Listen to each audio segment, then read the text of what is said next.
Hello, hello. Welcome back to Let's Talk Entertainment News. We are a few weeks out from the return of Captain America, well, brand new Captain America in Captain America 4, and it looks like a budget may have been released or has it. We shall see. We're going to talk about it in just a moment. Before we do, just a few things for you to do for us. We're trying to get to 5,000 subscribers. We need under 50 more of you to hit that subscribe button, so please do that. While you're at it, hit the alert bell, like, comment, send supers, or become a member for $2.99 a month. If you do comment, keep it friendly, keep it on topic, don't make it personal, and we will get along fine. All right then, Captain America Brave New World's budget is lower than Deadpool and Wolverine's. Yeah, I'd kind of expect that. The budget for Captain America Brave New World has been revealed, and while still as large as fans have come to expect from the Marvel Cinematic Universe, it is far lower than the one that had been predicted earlier. The release date for Captain America 4 is fast approaching, and predictions have already been made about the film's opening weekend box office, heightening fans' interest in the production budget for the new MCU blockbuster. According to a report by THR, the overall budget of Captain America Brave New World stands at approximately $180 million. This is comparatively lower than the previous prediction by World of Real, which stated that the movie cost around $275 million with an extra $100 million spent on reshoots. So there's been a lot of reshoots on this, so I think everybody was expecting a pretty high budget.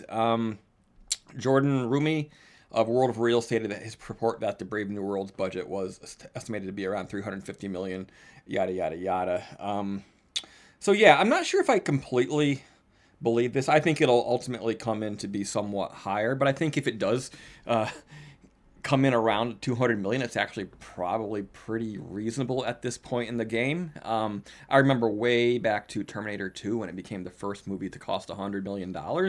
And for quite a while, $100 million budget was still pretty big. But in recent years, the last 8 years or so, these $300 million films are pretty run of the mill, pretty average. I don't know really where it all should work out appropriately towards what you'd expect from inflation costs, but it seems to be becoming a pretty standard thing. Whereas a little while ago, you'd hear a budget like this and it'd be like, wow, they completely blew it, they spent way too much. But I think that's gradually changing. It's becoming a little bit more run of the mill. Obviously, as a viewer, I don't have any skin in this game. I don't get money or save money because they spend less or because they make more. So none of that really matters, but it is fun to watch and follow and see comparatively how these films manage to use the budget that's given to them. It'd be interesting to find out what Anthony Mackie's share of the budget was. How much did he bring in? Harrison Ford as well, but particularly Mackie sort of stepping up into this headlining role now, having been more of an ensemble player as the Falcon in previous films. I wonder, is he getting his due?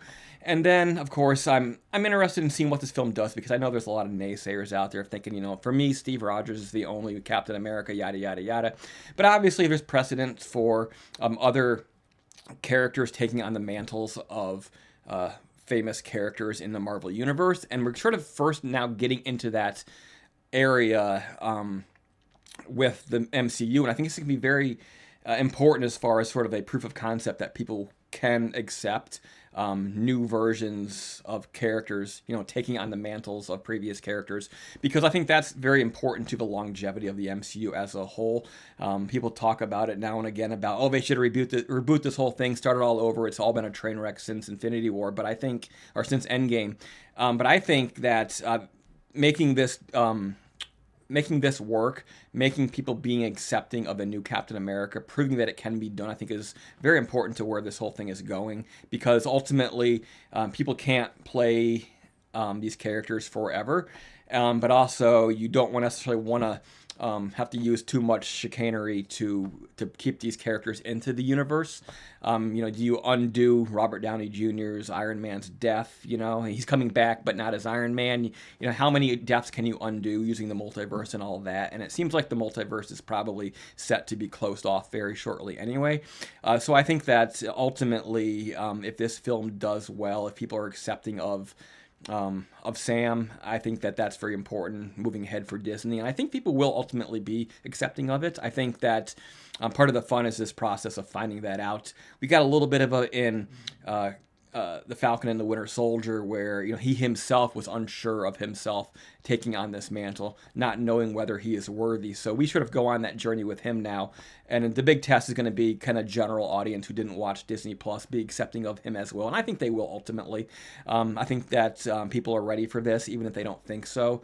But with a movie getting this many reshoots, I have to think that they probably locked it in eventually, so it should be pretty good. But yeah, that's coming up in a few weeks. But let us know. Do you think this budget is in the ballpark? Does it affect your anticipation from this film in any way?